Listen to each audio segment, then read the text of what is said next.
بسم الله الرحمن الرحيم الحمد لله رب العالمين والصلاة والسلام على من لا نبي بعده وعلى آله وصحبه أجمعين أما بعد السلام عليكم ورحمة الله وبركاته. فموضوعنا اليوم نتكلم عن مشهد يوم الآخرة. زاري من نوراو سل يوم الآخرة سل مجرشاو كان يهونان مالتنا عندنيو يوم الآخر ميبالو نجر كإيمان مسارتوش عندنيو الإيمان باليوم الآخر بمجرشاو كان ما من يهونان مالتنا سم يتسيم بات مكنيات لأنه لا يوم بعده كذا كان بحالا كان ميبال نجر يلا يعني هاي وقتها مقبات ميبالو نجر جارك وقتها مقبات كاناتوش مقوطر وراتوش مقوطر عمتات مقوطر يميبال نجر يلا لذي تبلو يوم الآخر يمجرشاو كان يبال الماتر ليلا ميبال بات سيامي اللو بزو سيامي اللو تين ومن ذلك يوم القيامة يقيامة كان يبال الماتر نا يوم الدين ميبال الماتر يوم القيامة يتبال باتين ሶስት አይነት እንግዲህ ምክንያት ነው ይላሉ። አንደኛ ሰዎች ከቀብራቸው ይቆማሉ። يوم يقوم الناس لرب العالمين ያኔ ሰዎች ከቀብራቸው ይቆማሉ። ሌላኛው ምንድነው? ምስክሮች ይቆማሉ ማለት ነው።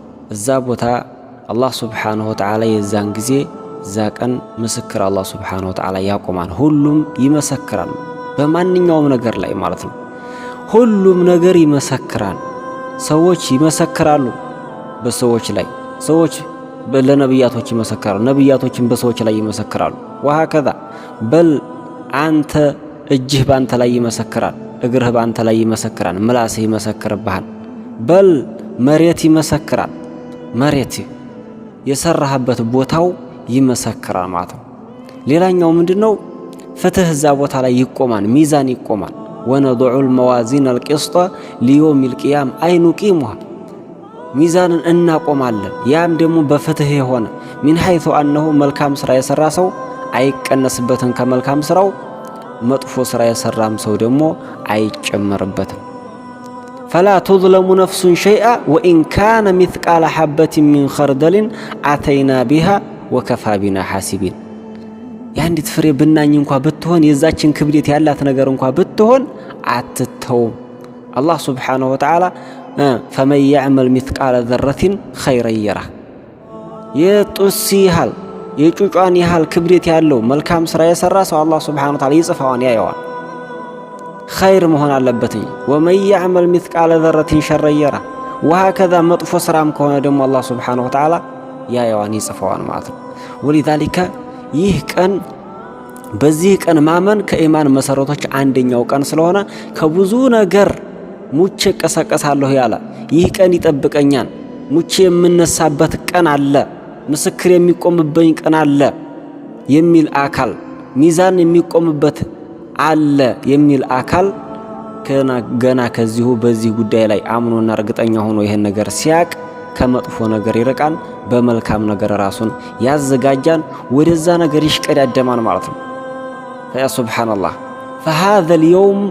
فهذا اليوم أحواله عظيم የዚህ ቀን ሁኔታ በጣም ከባድ ሆነ ነው وأكبر وأعظم مما نتخيله ومما نتوقعه እኛ ከምናስበው ይልቅ እኛ ከምንለው በጣም የበለጠ ነው የዚህ አህዋል ማለት ነው الله سبحانه وتعالى من حيث أنه يزيهن كان أحوال انديت بلو اندميكم ببوزو بوتاوش يناقران مرض القارعة ما القارعة وما أدراك ما القارعة الحقة ما الحقة وما أدراك ما الحقة إذا وقعت الواقعة ليس لوقعتها كاذبة خافضة الرافعة إذا رجت الأرض رجا وبست الجبال بسا فكانت هباء منبثا وكنتم أزواجا ثلاثة وهكذا إذا الشمس كورت وإذا النجوم انكدرت وإذا الجبال سيرت وإذا العشار عطلت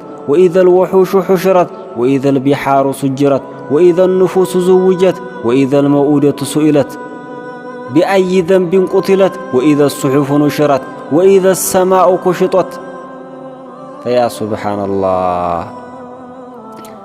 የሚያጅባችሁ ነገር እዚህ ሱረቱል ኩዊረት ላይ አላህ ሱብሓነሁ ወተዓላ ይህን ሁላ መሽሐድ ከተናገረ በኋላ ዓሊመት ነፍሱን ማ አሕደረት ይላል። ይህ ሁላ አሕዋል መሬት እንዳልነበረ ሲሆን ሰማይ እንዳልነበረ ሲሆን አንተ ግን የሰራኸውን ስራ ተሸክመህ ትመጣለህ እዛ ቦታ ላይ ማለት እዛ ቦታ ላይ ትቆማለህ። ምን ሀይቱ አንሁ ማንኛውም ነገር የሰራህበት ቦታም ሳይቀር የሰራህበት አካል ሳይቀር የሰራህበት ማንኛውም ነገር ሁሉ ተስጂላት ሁሉ ያንን ነገር ይዞ ይመጣል ማለት ነው። እና ይሄ በጣም ከባድ የሆነ ቀን ነው። ባረከላሁ ፊኩም። እስቲ ለዚህ ቀን ትክክለኛ አማኞችን ፈልነስተዒድ እንደገስ። ዛሬ ነው መደገስ ያለብን። ተዘወድ ሊለዚ ላቡደ ሚንሁ። ዛሬ ወላሂ ወጣት ብትሆን ስንትና ስንት ወጣት ነው ሳይታመም ድንገት የሞተው? ስንትና ስንት ሰው ነው ድንገት ስንትና ስንት ዓላማ አለኝ እያለ ወጥቶ የቀረው? አታውቀውም መቼ እንደምትሞት መቼ ምን ያህል እንደምትኖር። ወከአነከ ኹሊቅተ ሊሃዚህ ዱንያ፣ ለዚች ለዱንያ ብቻ እንደተፈጠርክ አስበህ ሁልጊዜ መንቀሳቀስ ለዱንያ ሀምና ገምህ እንቅልፍ አጥተህ የምታድረውም ዱዓ የምታደርገውም የምታስበው የምትንቀሳቀሰው ሁለመኑ ዓላማህና ሀምህ ይችን ትታት ለምትሄደው አገር ብቻና ብቻ። ስንቶቻችንን እንዲህ አይነት ይሆን ነው ማለት ነው። ወላሂ ይቺ ዱንያ ኢማ አን ቱፋሪቀከ ወኢማ አን ቱፋሪቀሃ፣ አንተን ትለይሃለች ወይም አንተ ትለያታለህ። ፈላ ቡድ ሚን ሃዛ፣ ከዚህ ምንም ልትወጣ አትችልም ማለት ነው። ወሊዛሊከ ባረከላሁ ፊኩም ፈልነስተዒድ፣ መልካም ስራ ስንቃችን ይሁን በዚህ ጉዟችን ላይ ማለት ነው። ካልተበቀረ መሻሃዱ ከባድ ነው የሚሆነው። ያኔ የውመል ቂያማ ወንጀሌ ከበደ ወንጀሌ በዛብኝና ለወንድምህ ለአባትና ለእናትህ ወይም ለሚስትህ ወይም ለልጅህ እገዘኝ ከፍለህ ትንሽ ወንጀል ቀንስልኝ ብትለው ፈላ ወላህ ማንም አይቀንስልህም፣ ማንም አይሸከምልህም። ወላ ተዚሩ ዋዚረቱ ዊዝረ ኡኽራ ወኢን ተድዑ ሙስቀለቱን ኢላ ሒምሊሃ ላ ዩሕመል ሚንሁ ሸይኡን ወለው ካነ ዛ ቁርባ። ቅርብ ዘመድህ እንኳ ቢሆን አይሸከምልህም በጭራሽ። ያን ወንጀልን ዛሬ እዚች ዱንያ ላይ የምትሰራው የምታቂደው የምትናገረው ማንኛውም ነገር በሙሉ ያን የተሸከመው ትመጣለህ። ያን የጽሁፍን ወኢዘ ሱሑፍ ኑሽረት፣ ያን መጽሐፍ ይዘረጋን خلاص። ያን የምታየው ነው ስራህን በሙሉ ሁሉም ነገር እዛ የሚጠብቅህ ነው። ሰው ያልዘራውን አጭድም እንደሚባለው እዚች ዓለም ላይ ያልሰራውን ነገር እዛ ላይ አታገኝም። መልካም ስራ እዚህ ቦታ ላይ ከሰራህ እዛ መልካም ይሆናል። እዚህ መጥፎ ስራ ከሰራህ እዛም መጥፎ ነው የሚሆነው።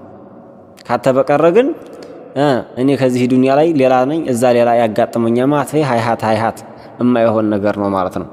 እና ፈሊዛሊከ ባረከላሁ ፊኩም የውመል ቂያማ አህዋሉ ከባድ ነው።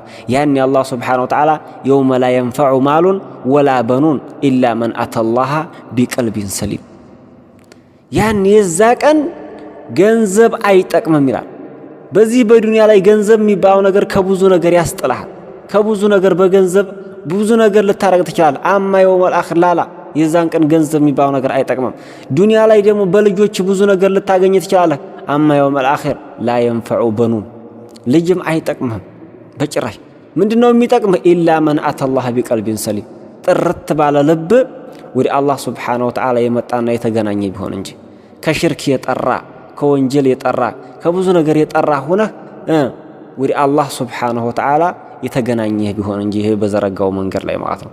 ሌላ የውመል ቂያማ ላይ እዛ ቦታ ላይ እንግዲህ አላህ ሱብሓነሁ ወተዓላ ኸይር ስራ መስራት የሚባል ነገር የለም። እዚች ዱንያ ብቻ ነው ተመልሼ ወይም እዛ ቦታ መልካም ስራ ሰራ አድርጌ ይሄን ነገር መቀየር አለብኝ ይሄን ጉዞን መቀጠል አለብኝ የምትለው ነገር አይደለም። በል እዚቹ ዱንያ ላይ ብቻና ብቻ ነው ማለት ነው። فلذلك فأحبابي فلنستعد هذا والسلام عليكم ورحمة الله وبركاته.